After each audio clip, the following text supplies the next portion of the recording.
back in the shop, and we're still working on the cherry violin. And as most of you know, I delivered the Palette Princess to Ken, and he got to play it for me, and I posted those shorts up on my channel, so if you haven't seen them, look at it. I think the fiddle sounds really good. And also I gave him one of my other fiddles, fiddle 29, even though I called it 19 in the thing, it's 29, and I thought that sounded pretty good too. And the cherry violin's coming along, and I have the front done, and I'm carving out the back. And it's this wood is really dense, it's heavy, and I'm going to have to make this pretty thin, but it already has a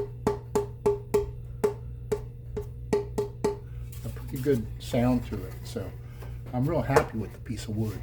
So, and it's carving nice, and I'm basically using, I used the Fordham tool to scrape out the majority of the waste wood, and now I'm using my big gouge and little gouge. I got all kind of gouges I'm using in my small planes, and it's taking it off, and I'm not anywhere near where it should be. I mean, it's 4.5 there. That should be, that's got another little more than to go. 5 there, so it's all over the place.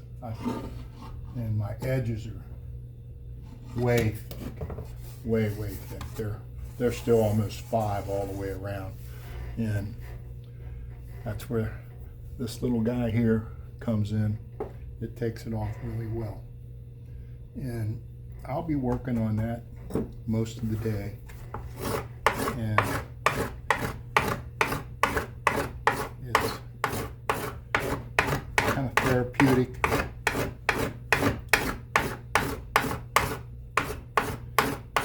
Got my car in the shop, so can't really go anywhere. Didn't plan on going anywhere anyway.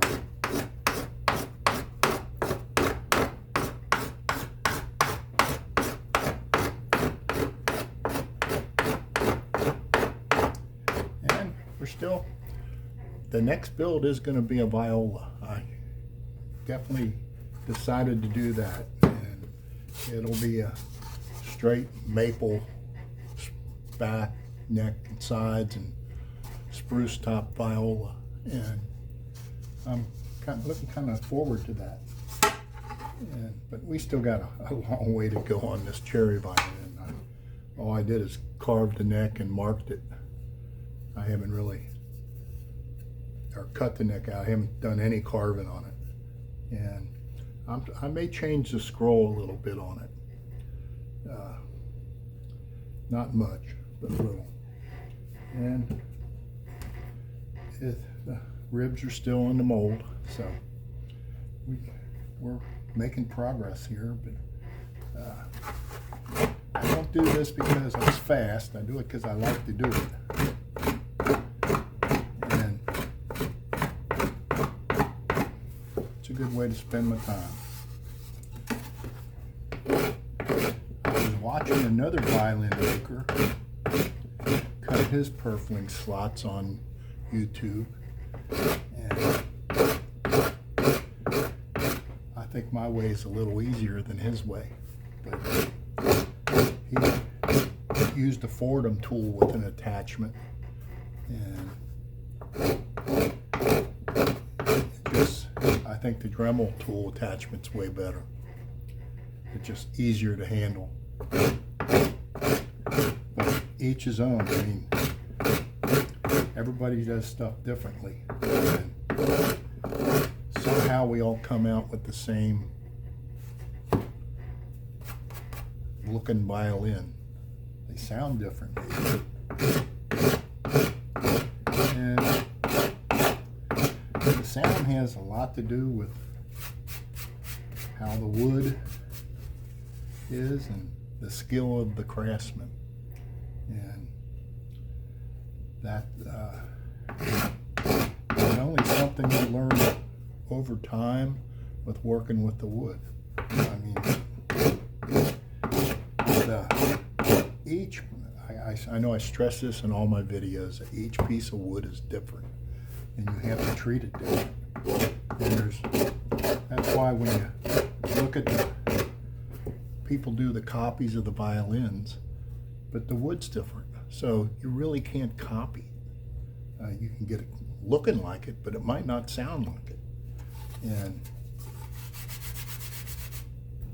the look is very important in a violin, because you want a good looking violin. People like, you know, like a good car, a good house. You want something that looks good. But the sound is more important. And that is where the skill comes in. I mean, you can buy a cheap Chinese violin that's made mass production. They got 100 of them. They got a machine that cars them all out at the same time. Half the time they're made out of plywood, not even solid wood. And they look nice. And some of them sound good, but not great. And I'm looking for great. Haven't found it yet. One of the best quotes I heard about violin making was a guy asked the violin maker, what's your best violin that you made? And his answer was, the one I haven't made yet. And that's a good answer, because you're improving your skills every time you do it. And for you guys out there and gals that are considering making violins as a hobby, maybe you want to be a pro. If you want to be a pro, don't follow me. But as a hobby, I can tell you it's enjoyable. There's no more pleasure in the world than seeing the instrument you crafted being played by a musician and it sounds halfway decent. And it just makes you feel good, and to know that you did that. And that's, you know, my thoughts for the day. So I think I did my thoughts for the day. There you are.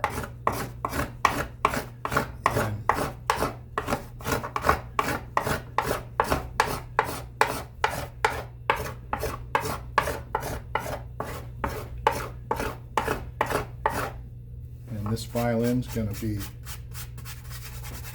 have a rosewood neck, and I still haven't found my rosewood yet, but I haven't really looked either. And when I say rosewood neck, rosewood fingerboard.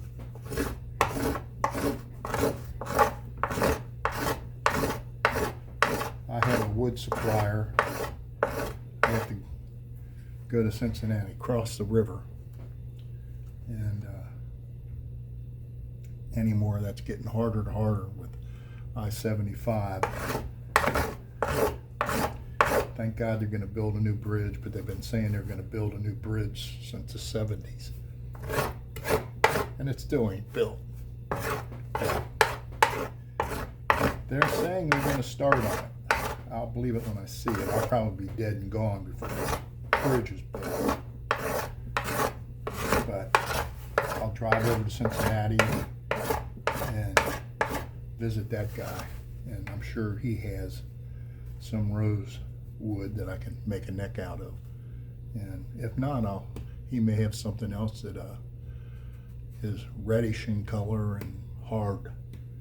And we'll look at it. I mean, red oak could do, but the grain in that's kind of funny for a fingerboard.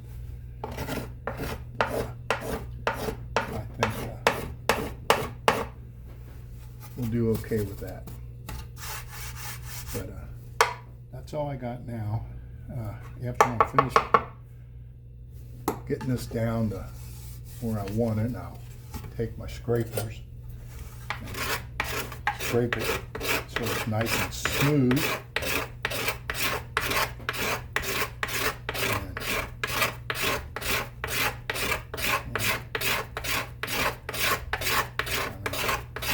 This scraper takes almost as much off as a plane. So, but then I'll glue it onto my ribs, and then I'll start on the neck, and I'll probably do a whole series of videos on the neck. So that's what I got going now. So I'll talk to you guys later, and thank you for watching. And if you are new to the channel, subscribe please, it always helps. And I'll talk to you later.